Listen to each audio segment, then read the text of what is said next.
Between 1347 and 1351, the bubonic plague, known as the Black Death, tore through Europe like wildfire. Carried by fleas on rats, it arrived on merchant ships from Asia and spread through cities and villages with terrifying speed. Historians estimate that 25 to 50 million people in Europe, up to 1/3 of the population, died. But the real story isn't just the death toll. Because the Black Death didn't just stop life. It broke the feudal system, fractured the church, shifted economic power, and laid the foundation for modern Europe.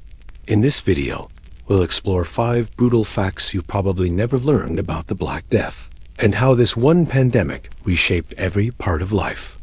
1. The plague moved faster than armies, and nobody knew how.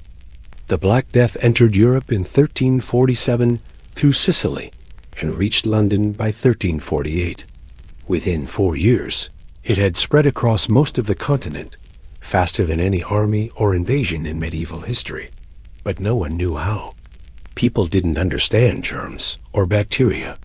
Some believed it was carried by foul air, astrological events, or even divine punishment. Cities tried to quarantine ports. Villages locked themselves in. But nothing worked. Trade routes, rivers, and fear itself helped the plague move with terrifying speed. Even worse, many doctors refused to treat the sick or died trying. In some cities, people fled so quickly that entire towns were left to rot. In others, death carts rolled down the streets, collecting bodies every morning. 2. Corpses piled in the streets, and society collapsed around them. At the peak of the Black Death, death was everywhere and impossible to manage. Churches ran out of space for burials. Mass graves were dug, often without names, rituals, or markers. In some areas, dead bodies were left in homes for days. No one dared to move them. Families abandoned each other. Priests abandoned their flocks. Entire towns went silent. And with this physical collapse came a social one. Farmers stopped farming. Merchants stopped selling. Courts stopped functioning. Many towns had no government at all. Panic turned people into mobs. Some blamed beggars or foreigners, but many turned their rage toward Jewish communities, accusing them of poisoning wells. In 1349, thousands of Jews were massacred in Germany and France, in a wave of violence fueled by fear and ignorance. The plague didn't just destroy lives, it destroyed trust. 3. The church was powerless, and it shattered people's faith. The medieval church was the most powerful institution in Europe, but it could not stop the plague. People prayed. They lit candles. They held mass processions and begged for God's mercy. But the death toll kept rising. Clergy died in huge numbers. Monasteries were wiped out. Priests either fled or exploited the crisis by charging for last rites. This shook people to the core. If the church couldn't protect the righteous or explain the suffering, what power did it truly have? For many, this broke the spiritual contract that had defined life for centuries. The idea that the plague was God's punishment began to fade, replaced by questions.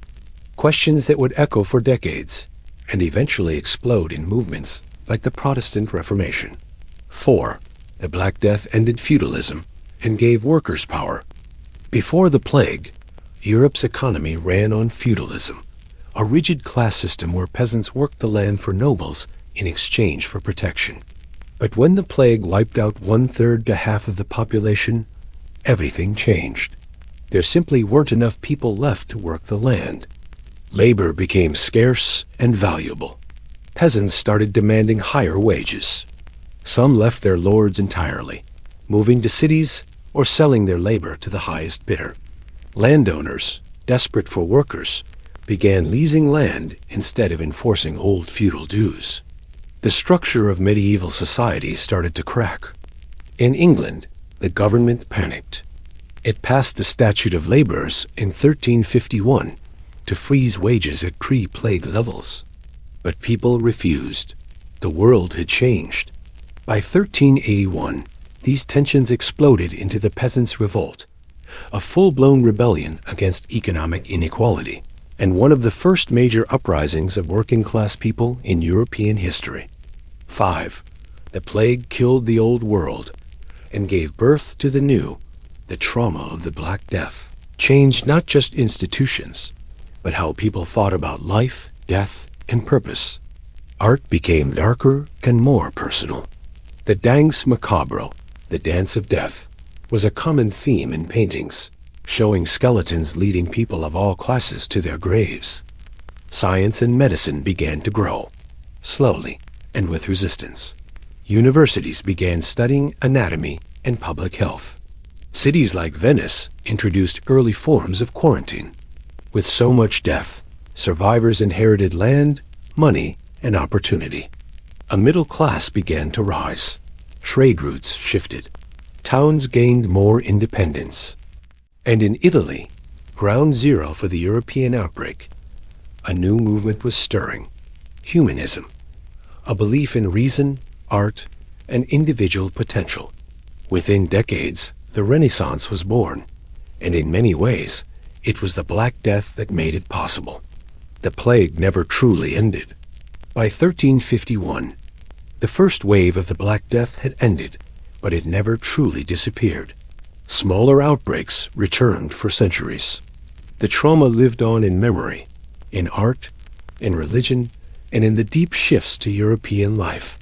It broke the old world and cleared the way for something new. So the next time you hear about the Black Death, remember, it wasn't just a medieval tragedy. It was the spark that reshaped history. Like and subscribe for more.